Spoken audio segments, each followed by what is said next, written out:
C'est bon, la famille, ça sort là, c'est en téléchargement dans 30. Salut tout le monde, j'espère que vous allez bien. C'est Naz06bis et on va regarder la story de Nabil Flix avec son nouveau reportage qui va sortir. Et après sa vidéo, je vous dirai mon avis.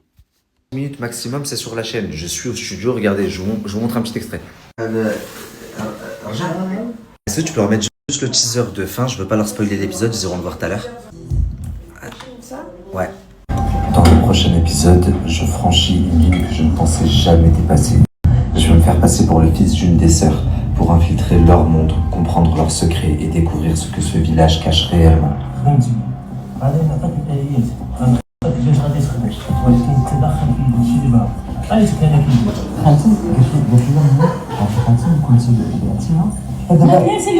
Elle a trouvé 2 bagues, mais la rouge, elle la trouve plus. Entre bagues magiques, grimoire de magie ancien et djinn, ce que je vais voir là-bas va vous choquer tout comme je l'ai été. Préparez-vous parce que la vérité est bien plus sombre que ce que vous imaginez.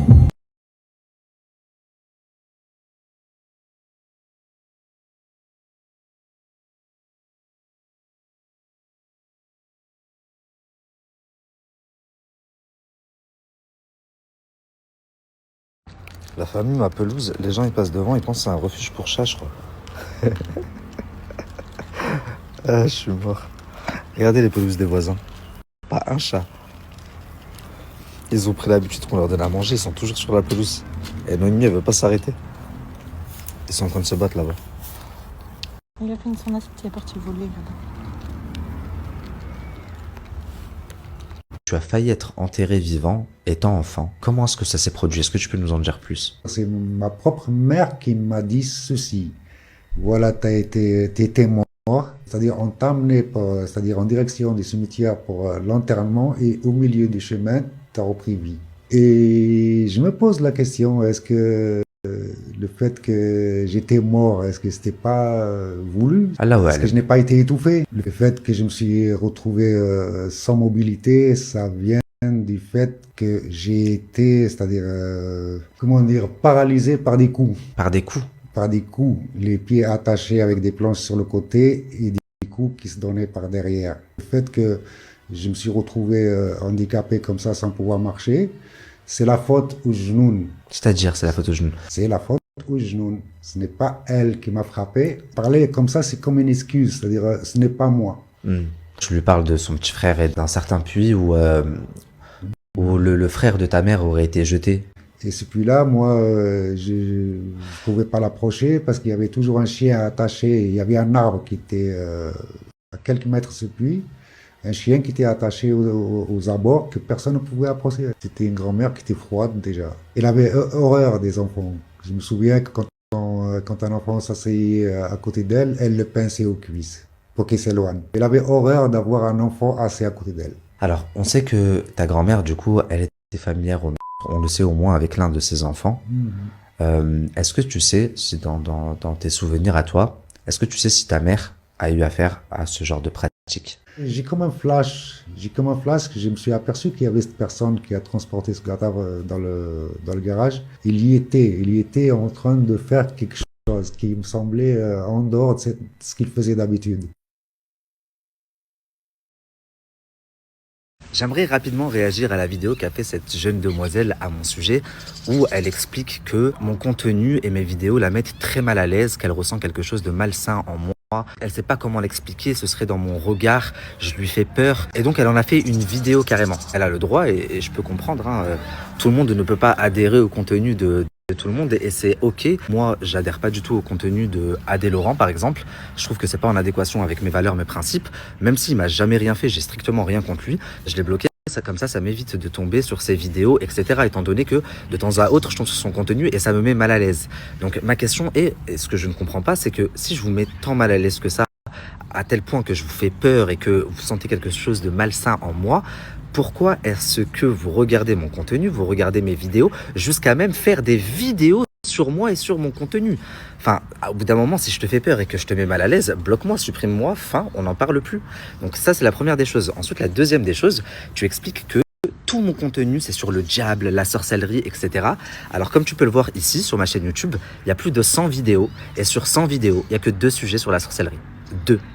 Par exemple, encore une fois, mon avant-dernier sujet, ça a été sur Gisèle Pellico. On a traité des abus S, des V. Comme je suis quelqu'un qui fait les choses à fond et qui fait de l'investigation, comme tu le dis dans ta vidéo, je suis allé au tribunal, j'ai assisté à tout le procès, je suis allé dans la ville de Gisèle Pellico, j'ai rencontré ses voisins, etc. Je fais toujours les choses à fond. On t'a pas vu la ramener à ce moment-là. Quand j'ai fait le documentaire sur l'arnaque à la cagnotte de l'orphelinat Atlas Kinder, par exemple, t'as pas fait de vidéo réaction. Non, toi tu fais des vidéos réactions que quand ça parle de suhour, subhanallah. Et tu regardes mes vidéos que quand ça parle de suhour. Pourquoi? Parce que c'est du contenu qui t'intéresse. Sinon, tu serais comme la quasi-totalité de mes abonnés, que ça ne représente même pas 10% de mon contenu. Et c'est incroyable parce que j'ai remarqué à chaque fois que je parle de ça, bon, la quasi-totalité des gens me disent que c'est très bien de dénoncer ce genre de choses, etc. Mais il y a toujours les saharat de coin et les filles de saharat, les filles de grosses sorcières, qui la ramènent et qui disent oui, il est malsain, oui, il est malsain, subhanallah. Je dénonce quelque chose qui est interdit par Dieu, je dénonce quelque chose qui est très grave. Et si je le fais, c'est parce que ça m'est arrivé. J'ai 30 ans aujourd'hui, ça fait bientôt 10 ans que je suis avec ma femme et j'ai pas d'enfant. Je vais vous raconter un truc que j'ai jamais raconté. À l'époque, j'étais avec une personne, j'ai encore les échanges, qui m'avait juré que je n'aurais pas d'enfant, qui m'avait dit qu'il avait fait certaines choses. Aujourd'hui, force est de constater, plus de 10 ans après, et avec tout ce qu'on a mis en place avec ma femme pour être parent, qu'elle avait raison. Peut-être qu'un jour Dieu décidera le contraire, mais en attendant, je sais que moi j'ai été touché comme ça. Et si j'ai décidé d'en faire un combat, c'est mon problème. T'es pas obligé de aimer. Si t'aimes pas mon contenu, comme je t'ai dit, bloque, tu le verras plus. Mais toi, non. Non seulement tu bloques pas, mais en plus tu regardes, en plus tu réagis en vidéo. Alors si tu réagis sur mon contenu à proprement parler, il n'y a pas de problème. Mais là, tu fais une réaction pour dire que moi, je suis quelqu'un de malsain, qu'il y a quelque chose qui te met mal à l'aise, que tu n'arrives pas à regarder mes vidéos. Enfin, c'est quand même très contradictoire. Elle a dit, je sais pas, c'est peut-être parce qu'ils traînent dans des cimetières. Non, ma grande, je ne traîne pas dans des cimetières. Dans le cadre de mon documentaire, une des personnes m'a expliqué qu'elle avait trouvé dans la tombe de son grand-père de la sorcellerie. Donc je suis allé là-bas et j'ai remarqué que le cimetière était rempli de sorcellerie. Donc j'ai juste nettoyé la sorcellerie que ta grande-tante était allée déposer là-bas, c'est tout. Et c'est ça le réel problème, c'est ça qui vous dérange. Un bande de saharet, filles de saharet. Tout le monde le sait, j'aime la critique quand elle est constructive, mais je trouve ta vidéo d'une puérilité, d'une débilité sans nom. Vraiment, il n'y a rien à en tirer. Ouais, le mec, il me fait peur, il me met mal à l'aise. Il me fait, mais tu parles de lui, tu fais des vidéos sur lui, ya'adou billah. Non mais vous êtes tous touchés, c'est pas possible. Hein. La meuf, elle a regardé tous mes documentaires de sorcellerie, c'est-à-dire 2, puisque j'en ai fait 2. Elle les connaît pas par cœur parce qu'elle a énuméré, il est parti là, il a fait ça, il a fait ça, il a fait ça. Et elle dit son contenu, il me met mal à l'aise. Mais c'est ce que t'aimes, Al-Kelba. Quelqu'un dans les commentaires, il lui a dit, ouais, c'est vrai, il a les yeux noirs. Elle a liké. Mais cousine, t'as aussi les yeux noirs. On est des Arabes, la plupart, on a les yeux noirs. Et qu'est-ce que je peux y faire quand bien même ça vous fait peur? C'est Dieu qui m'a fait comme ça. Vous allez critiquer la création de Dieu maintenant? Mes documentaires à moi, ils ont pour vocation de dénoncer la folie, de dénoncer les escroqueries, de dénoncer la sorcellerie, de dénoncer tout un tas de choses qui influencent mon quotidien. Je fais les sujets en fonction de ce que moi je veux. Sorcellerie, de dénoncer tout un tas de choses qui influencent mon quotidien. Je fais les sujets en fonction de ce que moi je veux. J'ai la chance de pouvoir les choisir. Si ça vous dérange et si ça vous plaît pas, vous avez juste à bloquer. Oui, désolé mes petits. Au lieu de vous nourrir, je suis en train de répondre à une connasse.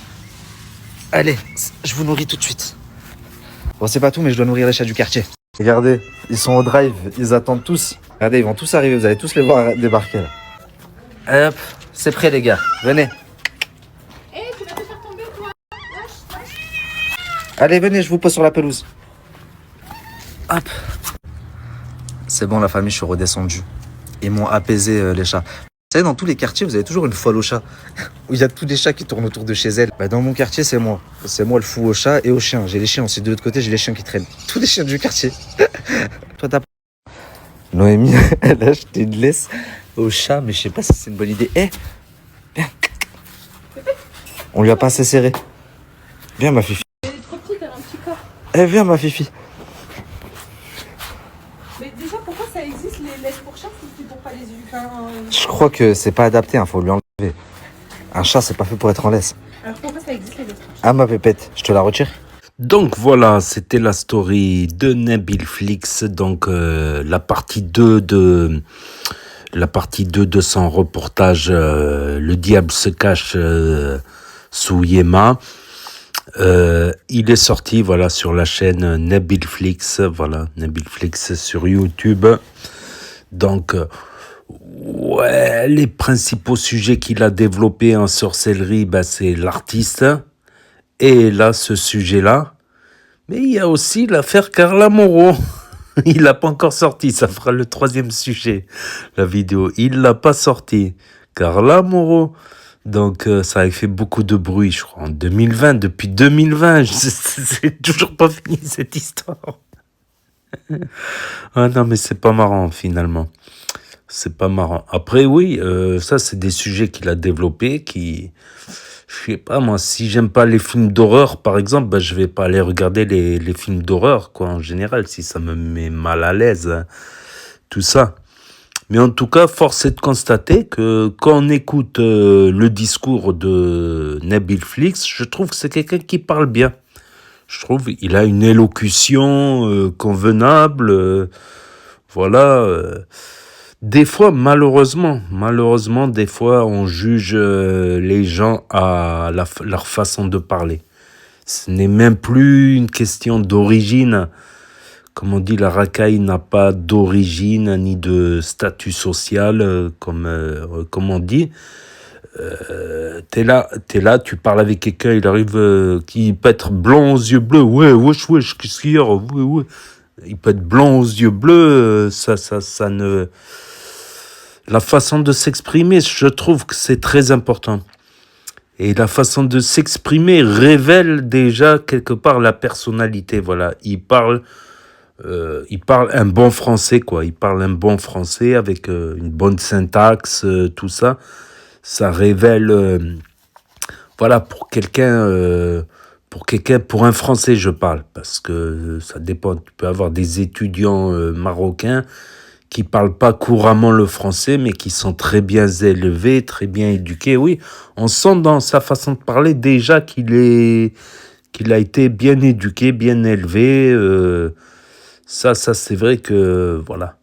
Il y a des gens, ils ont des insultes à chaque phrase. Après, ça dépend des gens aussi, ça dépend des gens. Il y a des gens qui sont très, comment dire, il y a des gens qui démarrent au quart de tour, mais qui n'ont pas un mauvais fond. Voilà, qu'ils n'ont pas un mauvais fond. Ils démarrent au quart de tour, mais le soir même, c'est oublié, ou repas, c'est oublié. Le soir même, ils ont oublié, ils sont comme ça, ils démarrent au quart de tour, ils sont très émotifs, tout ça. Mais la façon de parler, j'ai constaté que la façon de parler, ne serait-ce quand tu vas appeler pour acheter une voiture, par exemple, c'est des exemples, j'entends le mec, ouais, wesh, yo, la voiture et tout. J'arrive sur place, je vois en dessous de la voiture une flaque d'huile, je la démarre, ça pue, y a tous les voyants. Non, elle est parfaite, y a rien et tout. Il manque plus qu'il y a 2-3 cartes grises à refaire en plus. Sur les photos, tu vois, il prenait les photos de loin, de près, tu vois tous les trucs. Il y a plein de trucs qu'il n'a pas dit dans l'annonce, tout ça. Ça sentait l'arnaque, sa voiture. J'ai zappé, quoi. Et je suis tombé sur un gars, il parlait correctement, voilà. Il parlait correctement, la voiture, elle était nickel. Enfin, elle correspondait à l'annonce. Il m'a envoyé les photos. Sur l'annonce, il y avait des rayures. Et voilà, il n'y avait pas plus, voilà. Il n'y avait pas plus, peut-être une petite fuite, mais une goutte, quoi. C'était une goutte, quoi. C'était pas une goutte de temps en temps. C'était pas une flaque le jour même, quoi. Donc oui, et le fait que ce gars, c'est un travailleur, un employé, hein, il travaille dur dans les trucs dans les centres, tout ça. Donc la façon de parler, oui. Des fois, rien qu'au téléphone, pour les annonces, mine de rien, ça indique, rien que la façon de parler, tu sais quel type t'as en face de toi. Tu sais quel type t'as en face de toi.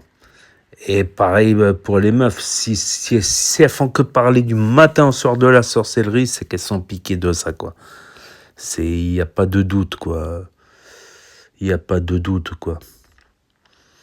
Donc, après, là-dessus, ça m'étonne. Comme me disent encore, il y en a un, il est là, wesh, ou il y en a un, il parle style, ouais, vous êtes les apostats mécréants par Dieu le Tout-Puissant. Ça, c'est le langage des extrémistes, ça. Le langage des extrémistes. Déjà, le mec, tu sais qu'il est extrémiste, tu vois. Il est là, ouais, idolâtre, des statues, mécréant, apostat. C'est des mots qu'on n'utilise pas, tu sais, dans nos quotidiens. Tu sais. Tu vas pas dire à quelqu'un mécréant, quoi. Euh, c'est... Voilà, même des musulmans qui prient 5 fois par jour, ils n'ont pas de tel type de langage, quoi. De type de langage excommunicateur, quoi. Il y a des mots comme ça, on les utilise plus trop dans la vie de tous les jours, quoi, par exemple. Donc, avec les mots, voilà, on peut se fier, voilà. Ou le mec, il va mettre dans chaque phrase, ouais, le grand remplacement, tu sais, tu sais, je sais, nous savons. Déjà, si un mec qui dit à chaque phrase, je sais, tu sais, nous savons, on sait que c'est un mec d'extrême droite. On sait que c'est un mec d'extrême droite. Donc, rien que la façon de parler, rien que la façon de parler, c'est révélateur. Après, l'exception fait la règle, bien sûr. L'exception fait la règle. Il y a toujours des exceptions, mais dans les 3/4 des cas, c'est très révélateur, quoi. C'est très révélateur. Qu'on critique sur son boulot, oui, il a fait un boulot de type paparazzi. C'est pas un boulot rose de dévoiler, de faire du buzz sur la vie des gens, mais c'est des gens qui s'exposent aussi, quoi. C'est des gens qui s'exposent aussi, oui. Il a reçu de l'argent pour se taire, des fois, pour taire des vidéos, comme l'affaire Carla Moreau. En fait, c'est dans la technique des blogueurs. C'est un métier, voilà, c'est sûr que ça peut choquer les gens, quoi. C'est sûr que ça peut choquer les gens, mais je pense que c'est aussi aux gens de la télé, tout ça, de faire attention, de ne pas faire de conneries, parce qu'obligé, il y a un blogueur, il va passer par là, quoi, quelque part. Quelque part. D'ailleurs, depuis quelques années, on a moins de scandales, quoi. On a moins de scandales qu'en 2021, 2022, 2020, qu'en 2019 plutôt, 2018, 2010. Là, il y avait les grosses affaires, là. Les grosses affaires, les gros scandales, les sextapes dévoilés, les trucs comme ça. Oui, après, c'est un métier comme un métier de paparazzi. C'est pas un métier... voilà, c'est pas un métier... Après, il n'y a pas de... Voilà, c'est... Je pense que Nabil, je pense qu'il aurait voulu faire de la télé-réalité et que, voilà, il a rebondi là-dessus, quoi. Voilà, il a pris sa revanche là-dessus quelque part. Oui, après, on peut critiquer, bien sûr, sans insulter, sans attaquer la personne, le physique. Après, l'élocution, c'est toi qui l'as choisi, ton élocution. Tu peux la modifier même avec le temps, voilà. Tout est possible dans la vie. Et bien sûr, si tu veux aller chercher un boulot, tu vas pas aller arriver, wesh, oh, qu'est-ce qu'il y a, qu'est-ce que tu veux?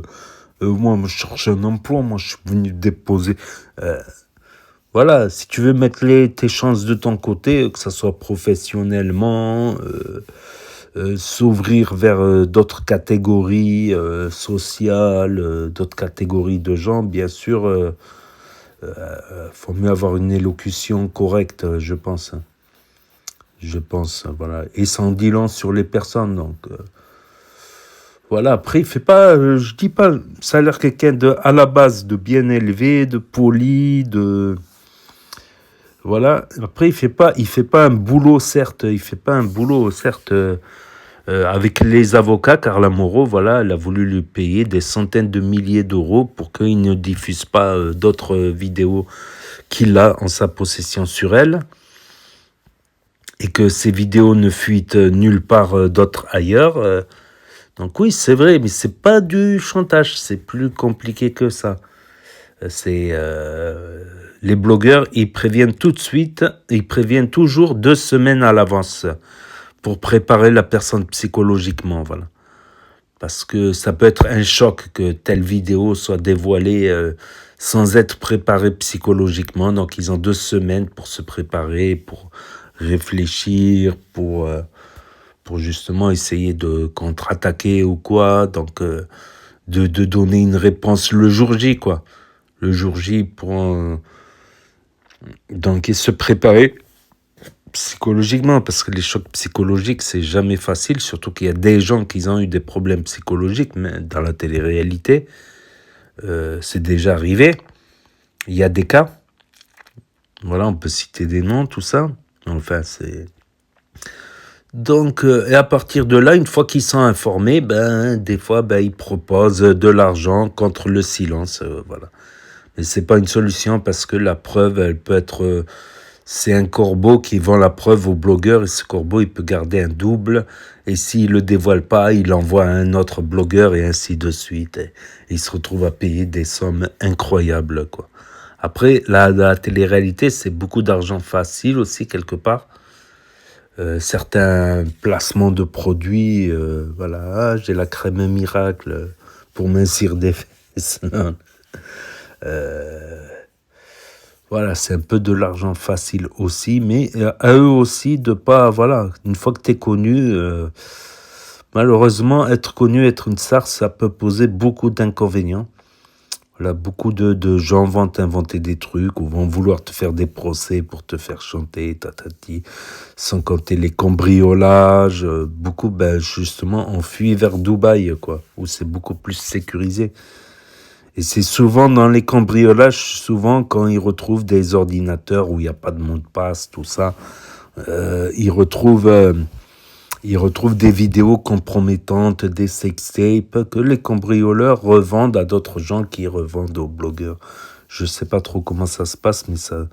Oui, après, c'est pas c'est comme le métier de paparazzi, comme j'ai dit, c'est pas... Voilà, il y en a, ça existe encore, les paparazzi. Moins qu'avant, à l'époque des magazines Gala, voilà, tout ça, c'était vraiment... c'est pas des métiers, voilà, c'est critiquable, bien sûr, mais voilà. Voilà, tout simplement.